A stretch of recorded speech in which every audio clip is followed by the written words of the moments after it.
മധുരക്കിഴങ്ങ് കഴിച്ചാൽ പ്രമേഹം വർദ്ധിക്കുമോ? Hi everyone, welcome back. ലോകത്തിന്റെ പ്രമേഹ തലസ്ഥാനം എന്നാണ് ഇന്ത്യയെ പലപ്പോഴും വിശേഷിപ്പിക്കാറ്. ഇന്ത്യയിൽ കോടിക്കണക്കിന് ആളുകളെയാണ് ഈ വിട്ടുമാറാത്ത അവസ്ഥ ബാധിച്ചിരിക്കുന്നത്. ഞെട്ടിപ്പിക്കുന്ന ഒരു കാര്യം, പ്രമേഹമുള്ളവരിൽ പകുതിയിലധികം പേർക്കും അവരുടെ അവസ്ഥയെക്കുറിച്ച് അറിയില്ല എന്നതാണ്. ഇത് ഹൃദയാഘാതം, പക്ഷാഘാതം, വൃക്കകളുടെ തകരാറ്, അന്ധത തുടങ്ങിയ ഗുരുതരമായ സങ്കീർണതകളിലേക്ക് നയിക്കുന്നു. മധുരക്കിഴങ്ങ് പോലുള്ള ചില ഭക്ഷണങ്ങൾ അവസ്ഥ വഷളാക്കുമോ എന്നത് പ്രമേഹ രോഗികൾക്കിടയിൽ എപ്പോഴുമുള്ള ആശങ്കയാണ്. മധുരക്കിഴങ്ങ് യഥാർത്ഥത്തിൽ പ്രമേഹത്തിന് നല്ലതാണെന്നും ഉയർന്ന നാരുകളും പ്രതിരോധ ശേഷിയുള്ള അന്നജം കാരണം രക്തത്തിലെ പഞ്ചസാരയുടെ അളവ് നിയന്ത്രിക്കാൻ സഹായിക്കുമെന്നും പഠനം പറയുന്നു.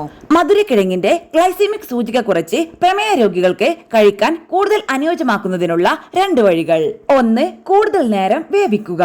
മധുരക്കിഴങ്ങ് കൂടുതൽ നേരം വേവിക്കുമ്പോൾ അവയുടെ ഗ്ലൈസീമിക് സൂചിക കുറയുന്നു. ഇത് രക്തത്തിലെ പഞ്ചസാരയുടെ അളവ് കുറയുന്നതിന് കാരണമാകുന്നു. 2, വേവിച്ച ശേഷം തണുപ്പിക്കുക. വേവിച്ച മധുരക്കിഴങ്ങ് 7 മുതൽ 8 മണിക്കൂർ ഫ്രിഡ്ജിൽ വെക്കുന്നത് അവയുടെ കലോറി അളവ് 20%, പഞ്ചസാരയുടെ അളവ് 30% കുറയ്ക്കും.